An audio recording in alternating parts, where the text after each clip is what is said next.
Bukowski on dying and how to write.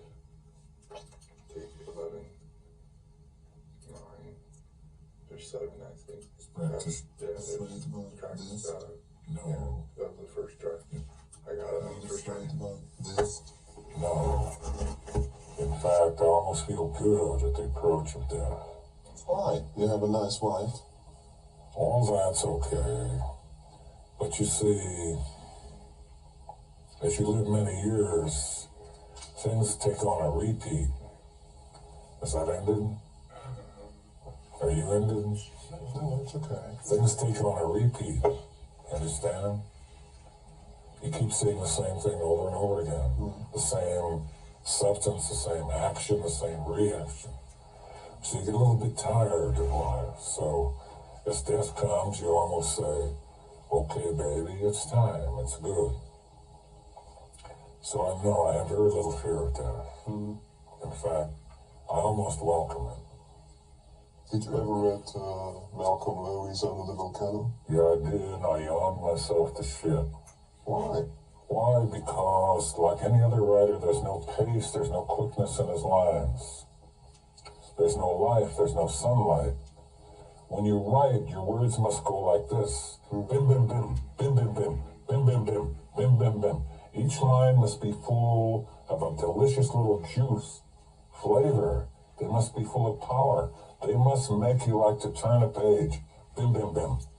What these guys do, they say, well, in blah, blah, blah, da-da-da, there was a porch chair. The flies were walking around. You see, they're too leisurely. They're setting up the scene for the grand emotion. And when they get to the grand emotion, there isn't any. This is a different age. It's the atomic age. Each line must have its own power, its own feeling, its own juice, its own flavor. Writing must never be boring. It must not bore the reader, the writer. It must not bore anybody. You have to have juice in each line, don't you see? You don't believe me, but I'm trying to tell you.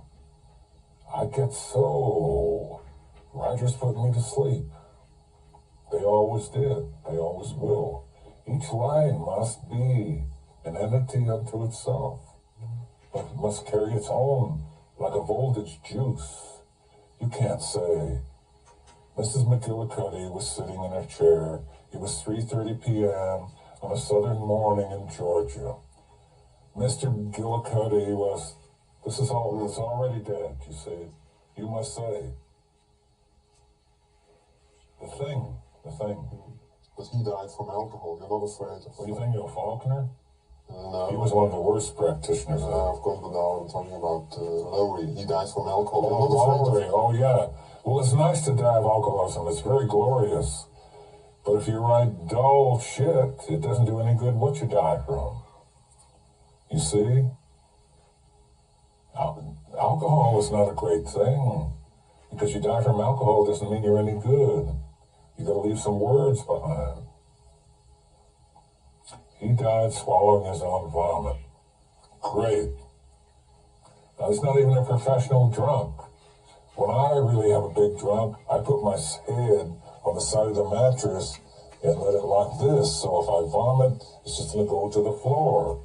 This man's not even a fucking professional drunk. Besides that, it's bad, dull writing. Next question. For Christ's sake, do you have another question? Drink some more scotch. It'll cheer you up. Enjoy yourself, man. Forget there's an interview. I like you as a person, by the way.